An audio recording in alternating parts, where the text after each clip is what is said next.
Well, I've been working on organizing myself, which is pretty frightening, actually. I'm building kit boxes. I'm collecting parts lists, gathering all of the common items. I'm creating bills of materials for everything I do. And then from that, I'm creating part numbers, and then I'm also ordering stuff. What's happened is I'm pretty convinced I have conquered all of the dragons, and I'm ready to unleash the McCracken, or is it Kraken? I'm Irish, so maybe it's McCracken. At any rate, and I wanted to give you a overview of stuff. Just I don't know why. I just felt like this was a good time to do this. But I'm going to start with the Atlantics, and then another time I'll do the Pacifics. Okay. And what I wanted to show you was what started in the normal progression. Right, you'd have the shaft and a crank pushing a piston in and out, and then smoke would come out. Right, and you'd have the old brushes and springs motor, and that was pretty conventional. But I always wanted the four chuffs. I needed the four chuffs, not one chuff, but four. So the very first thing that I built that gave me that was this. I know it looks weird, but I took the piston out and I modified this horribly. I mean, I butchered it, okay? If I take this off, you wouldn't recognize what's underneath it. Then I put a motor with a fan on it, and I added some holes underneath so it could suck air in the bottom, blow it out the top. And then I used a gear. I had a different gear here, and over here I put a little limit switch, and on this gear I put 4 bumps. So this limit switch would get triggered 4 times, and then it went back to a PC board in the tender, and it would fire the motor, tell the motor to turn every 4 turns. So I got the 4 puffs, and then the chuff, 4 puffs, right?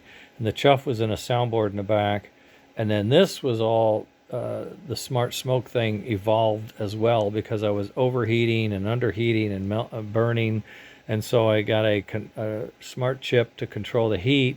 And so this was my absolute. There's 1 or 2 out in the wild somewhere. I don't know. This one I kept for nostalgia, I guess. And then I had a DC can because that's what you had at the time. And so you just threw away the old motor, kept the gear, but took the shaft, took the thing off, and then I glued and screwed a cam, had four lobes on it, and it would spin around and hit that limit switch. And that was my 4 chuffs and puffs. The very first one I built was like this, and I did it for a Pacific as well. But in time, I realized there had to be a better way. I went to the 3D printed smokehouse and all that, and we'll get into that in a minute. But what I wanted to show you now, this is a historical version of what's going on. Now I want to show you what I'm thinking is a baseline entry for the next Gen S, where, okay, let's get that's a thermistor, where you get a DC motor conversion, but if you want, you can keep your smoke exactly the same, the gear, everything. I'll feed it some power so it works better, but you'll have this, and then in the truck you'll have the control board for reverse, and you'll also have the power regulator for the smoke, and you'll have puff and chuff, the vintage chuff sound. Okay, so this is what I'm calling next gen level 1 S. It'll be trucks, reverse, and motor. Now then, moving up. Okay, so keep all of that, keep the gear and the motor, but we can put this controlled smoke in here, and this will look exactly like yours. It won't look like this one. It'll look like the normal flyer smoke, but it will be regulated temperature. and the puff, as the engine speeds up, the voltage increases, so the smoke will always remain the same. So this would be basic, and then this would be enhanced. Now, if you still had the gear on there and you wanted to, spend money or whatnot, this particular one does not have a extra hole, I don't believe. Right, it only has a single hole. So I had to put in a special adapter, and then I went, this did not have smoke, it wouldn't bolt to it, but it had the Boss for the gear. So I take my Puff Smart Smoke, and there's a fan motor sticking out the back here. It's not on this one, it's a mock-up. The intelligence stuff is all here. Smoke comes out here. Air sucked in here, pushed out here, comes out there. And the adapter is what adapts this housing down. I use the Boss in a funny way, because instead of hammering this stud in like we used to have to do, and how you get them out, it's really hard. You can really destroy your engine if you're not careful. I board it out slightly, and I press in a 440 threaded brass insert. So now I have brass threads on the opposite side, not a pushing in thing. And this is a shoulder screw and ball bearings with a gear that meshes perfectly. Andy designed that for me. I designed the adapting to it. And it runs off this motor. The only thing changed on the motor from the fields that you're familiar with is we have magnets, right? So it's magnetic DC. So this DC turns this gear. Now this gear turns, and I don't have it on the right side. On the back side, it's got a white stripe, and we have infrared sensors now. Instead of limit switches reading a bump, we have an infrared sensor that reads the stripe and triggers the pulse. So now back in the tender, you have the motor controller, the smoke controller, and the puff and chuff controller, and it's using this gear, but the gear is not pushing anything in and out, it's just turning. And then we have the adapter, and that's it. But this is for the engines that had smoke, the engines that had the Boss, but there is an engine that doesn't have any of that. There is the very bare bones engine with bearings hanging off its magnets that had in the front end, all it had was the reverse unit and a headlight, and that was the end of it. This thing is just going to make me nuts. Okay, so what we've done here, there's no room for puff. There's no room for this smoke housing. There's no room for this adapter. There's no room for this gear. What we had to do was get a gear. We had to put a gear in here, and it had to drive off of something. So what we did was we created a gear and put it on the armature inside there. It'll hold it for me. Isn't that cute?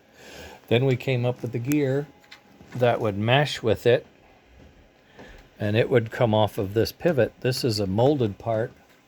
It's 3D printed, but it holds the gear over that.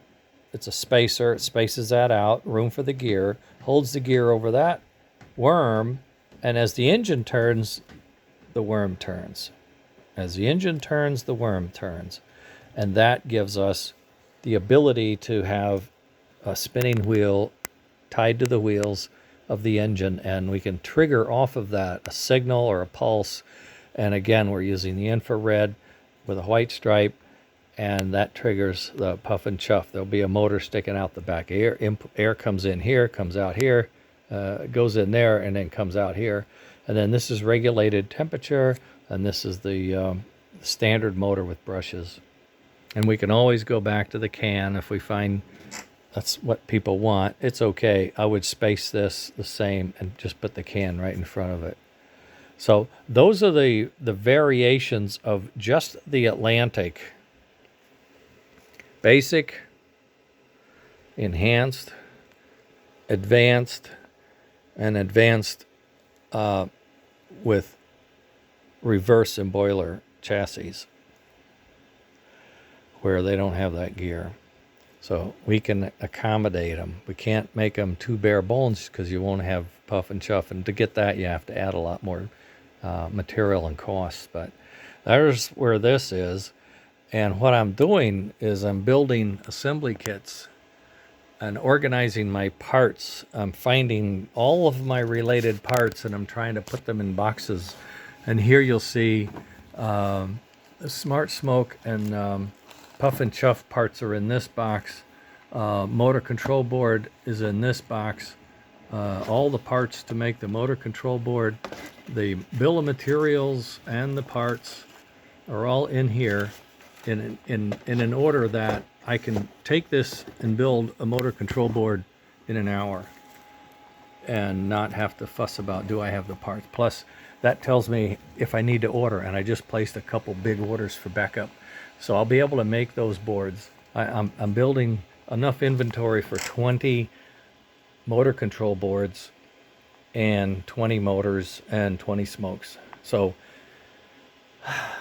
if someone sees something and gets excited and wants to do something, by January I should be able to meet those needs.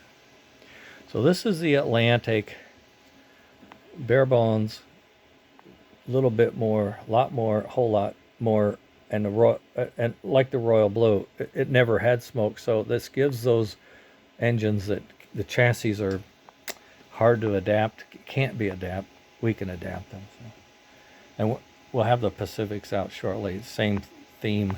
There's a couple in there waiting to be talked about. So that's going on. And then just for your information, I guess I could say, this is my DC motor parts list. This is for the vintage parts, what goes into the DC motor. And then these are for the 3D printed parts and purchase parts and some of the variations that go in there. So this is not simple or easy, and it's starting to get a little spooky, but this is why I'm having to organize this way, coming up with part numbers and assemblies and sub-assemblies and instructions and to keep it straight. I really would like other people to get these parts in a bag with my book and build their engine. That's what I want you guys to be able to do. That's my goal. I won't be able to assemble engines. I have to stop building whole engines. I'm too slow and it takes too long, and I'm not really that good at it. It takes me a long time. So I would love to build a few chassis and get them out for you. Better yet is assemble the parts in a bag and send you a bag of the parts that you need with a manual that tells you what the parts are, how you assemble them, and how you put them in your train and how you make it run. I would love to do that. So if anybody's willing and interested in DIY, make your train, and I will have Pacifics, and I will have a Northern, and we already have the Royal Blue pretty much ready. I really like these Atlantics, and I like doing them. They're fun. You can make them they run really good too. So, okay, that's it. I gotta go. I wanted to update you on the progress and what's going on, and why I might have been quiet is because I'm doing all this structural thought process, which is painful sometimes. We still have our sound system. It's working beautifully. I've ordered now all the parts that I need. I've ordered more of the battery charger and the battery, and I've got more of the WeMOS boards coming in and the components that support that, the buck boost coming in. So I should be able to put 10 of those together real fast. And I'm always printing parts. Anytime I have downtime, I print some parts to build up the inventory. Okay. Oh, and I just finished. I should show you. I just finished the 6-wheel truck side frames in black.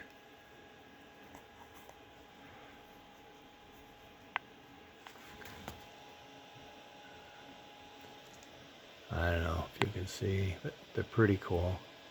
I think they're pretty cool. You can actually see around the springs. It's neat. Anyway, they'll bolt together just like the others. They'll be articulating. They'll have every wheel will pick up power and bring it up into the tender. And that will be for the Hudson, the Northern, and they could be used on passenger cars and the heavyweight flat cars as well. I'm going to work on the styling of that side plate, since all that is plastic molded in shapes, and see if I can't get a better look for the passenger cars and some of the other side frames that make it more realistic. So progress on all fronts. I'll post this, you guys could chew on it, and I'll get back to you in a couple days, and I'll have the Pacifics and hopefully everything else settled. All right, later.